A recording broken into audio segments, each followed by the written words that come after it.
ఓం గం గణపతయే నమః. స్వర్ణలక్ష్మి నమస్తే అస్తు. పరబ్రహ్మ స్వరూపిణి రాజ్యం దేహి ధనం దేహి సర్వకామాంచ దేహి మే.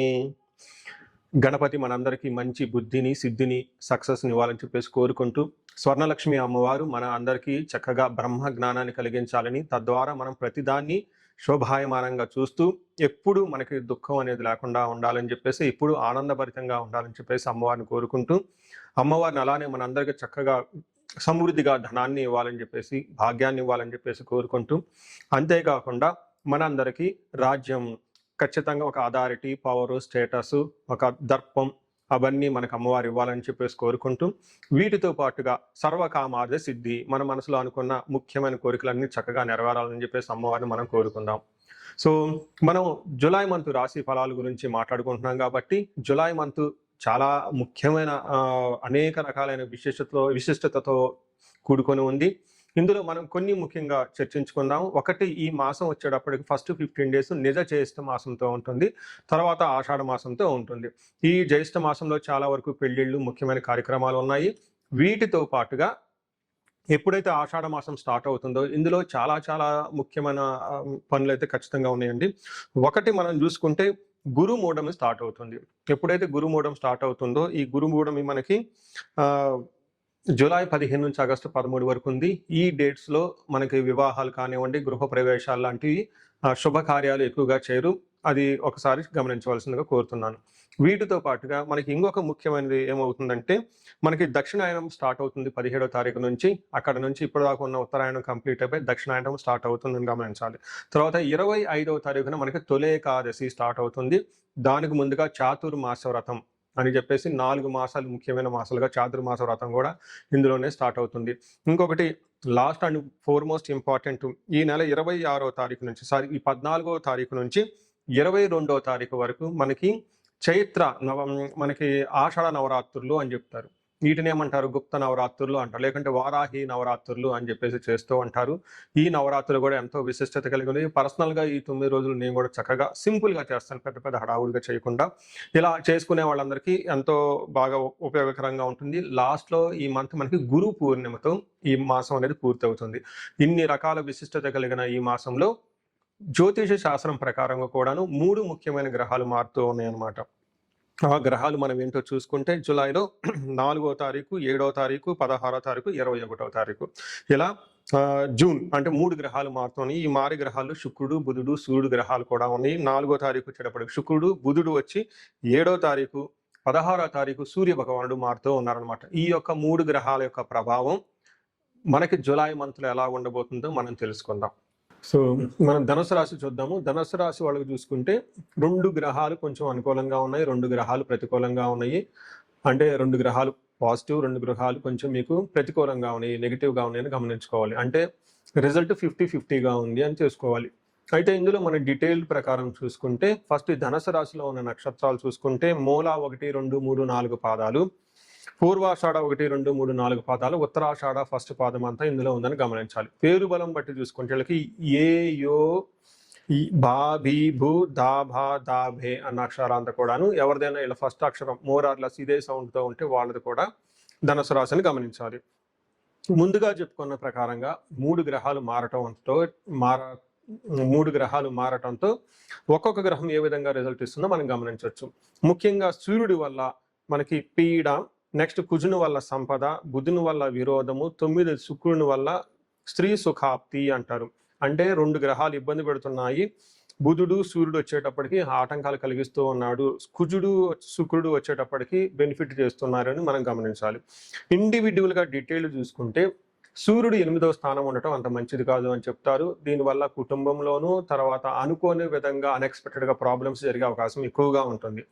మహర్షుల సంస్కృతిలో ఏం చెప్తారంటే, దుర్దోష శత్రు సంవాదో గమన వ్యధ దుఃఖ వార్తాశ్రుతం చైవ అష్టమస్తేస్తి యథారవిహి అని చెప్తారు. అంటే దుర్దోష అంటే చెడు పనులు చేయాలన్న ఆలోచన వచ్చేస్తుంది. శత్రు సంవాదం, శత్రువులతో గొడవలు పడే అవకాశం ఎక్కువగా ఉంటుంది. గమన వ్యధ, రాకపోకలు ట్రావెల్ చేసేటప్పుడు అందులో ఎలాంటి లాభం ఉండదు, ఆటంకాలు కలుగుతూ ఉంటాయని చెప్పుకోవచ్చు. దుఃఖ వార్త శృతం చైవ, ఏదైనా గనక పని చేస్తే అందులో లేదంటే దుఃఖం కలిగించే వార్తలైన అవకాశం ఎక్కువగా ఉంటుందని చెప్తూ ఉంటారు. ధనాన్ని కోల్పోయే అవకాశం ఎక్కువగా ఉంటుంది. భయం కలిగే పరిస్థితులు ఎక్కువగా ఉంటాయని గమనించుకోవాలి. అంటే సూర్యుడు 8th హౌస్‌లో ఉండటం అంత మంచిది కాదు. ముఖ్యంగా జూలై 15 నుంచి జూలై 25 వరకు తీవ్రత ఎక్కువగా ఉంటుంది. ఈ 10 డేస్ చాలా జాగ్రత్తగా ఉండటం ఎంతైనా అవసరమని గమనించాలి. అయితే సూర్యుడు ఇబ్బంది పెడుతున్న కుజుడు చాలా చక్కగా రక్షిస్తూ ఉన్నాడు. ఓ పక్కన కుజుడు 6వ స్థానంలో ఉండటం వల్ల మీలో ఉన్న రిస్క్ టేకింగ్ ఎబిలిటీస్ కానివ్వండి, తర్వాత ధైర్యంగా, సాహసంగా అనుకున్న పనులని చక్కగా చేసుకుంటూ పోయే ఒక సామర్థ్యత, శక్తి మీలో ఉంటాయని గమనించాలి. కుజుడు ఎప్పుడైతే 6వ స్థానంలో ఉంటారో మన సంస్కృతంలో మహర్షులు ఏం చెప్తారంటే వస్త్రలాభో, ధాన్యలాభో, ధనలాభో, యశాస్తదః, మనల్లాసో, ధర్మసిద్ధి, షష్టమస్తే భవేత్ కుజ అంటారు. అంటే ఈ టైంలో వస్త్రలాభం ఉంటుంది, ధాన్య లాభం ఉంటుంది, ధనలాభం ఉంటుంది, యశస్తదః అంటే కీర్తి ప్రతిష్టలు ఉంటాయి, మనోల్లాస మనస్సు అంతా చాలా ఉత్సాహభరితంగా ఉంటుంది, ధర్మసిద్ధి ధర్మబద్ధంగా ఏదైనా పనులు చేస్తే ఆ పనులన్నీ నెరవేరుతాయని మీరు అనుకోవచ్చు. సో ఇక్కడ కుజుడు బాగా మంచి సపోర్ట్ ఇస్తూ ఉన్నారు. అయితే కుజుడు వల్ల సపరేషన్ డిసీజెస్, భార్యాభర్తల మధ్య అనవసరమైన గొడవలు వచ్చే అవకాశాన్ని కూడా ఇస్తూ ఉన్నారు. అంటే ఏ ప్రకారం చూసుకున్నా కానీ కుజుడు చాలా స్ట్రాంగ్ గా సపోర్ట్ ఇస్తున్నాడు. సూర్యుడు ఇబ్బంది పెట్టే పరిస్థితుల్లో ఉన్నారు అని గమనించుకోవాలి. అదేవిధంగా ఇక్కడ బుధుడు మనం చూసుకుంటే బుధుడు వీళ్ళకి 7వ స్థానంలో ఉండటం వల్ల చుట్టుపక్కల ఉన్న వాళ్ళతో ఆటంకాలు, వేరే వాళ్ళతో అనవసరంగా గొడవలు పడే అవకాశం కూడా ఎక్కువగా చూపిస్తూ ఉంటుంది. అయితే ఇంకొక ప్లస్ పాజిటివ్ న్యూస్ ఏంటంటే శుక్రుడు మీకు 9వ స్థానంలో ఉండటంతో మహాభాగ్య యోగం, అంటే 9వ స్థానాన్ని లక్ష్మీ స్థానం, భాగ్యస్థానం అంటారు. అక్కడ శుక్రుడు ఉండటం చాలా కలిసి వస్తుంది. ఇప్పటిదాకా మనం చెప్పుకున్న ఏదైతే ప్రతికూలమైన పరిస్థితులు ఉన్నాయో అవి యొక్క తీవ్రత చాలా వరకు శుక్రుడు తగ్గించే అవకాశం ఎక్కువగా ఉంది ఈ రాశి వాళ్ళకి. శుక్రుడు ఇక్కడ 9వ స్థానంలో ఉండటం వల్ల ప్రేమికులకు కానివ్వండి, లవ్, రొమాన్స్, ఇట్లా ప్లేజర్స్, షార్ట్ ట్రిప్స్ ఇవన్నీ చాలా బాగా చక్కగా కలిసి వస్తాయని చెప్పుకోవాలి.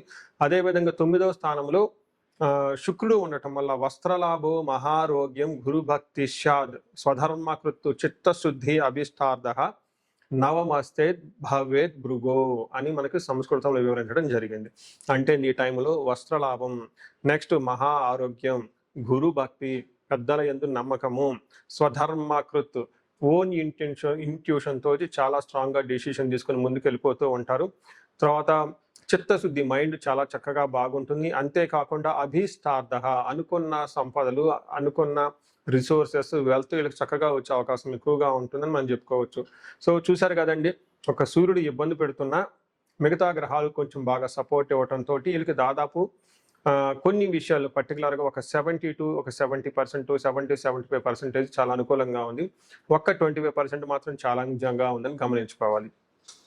ఈ రాశిలో ఉన్న నక్షత్రాలు పెట్టి చూసుకుంటే మూలా నక్షత్రం వాళ్ళకి రాజ్యలాభము, వస్త్రలాభము చూపిస్తుంది. అంటే ప్రమోషన్స్ వచ్చే అవకాశం ఎక్కువగా ఉంటుంది. అలానే ధనానికి ఇబ్బంది పడే అవకాశం ఉంటుంది. పూర్వాషాఢ నక్షత్రం వాళ్ళకి జయము, రాజ్యలాభము, వస్త్రలాభము అంటే 3 రకాలుగా చాలా ప్రమోషన్స్ వచ్చే అవకాశం ఉంటుంది. సక్సెస్ఫుల్ గా ఉంటారు.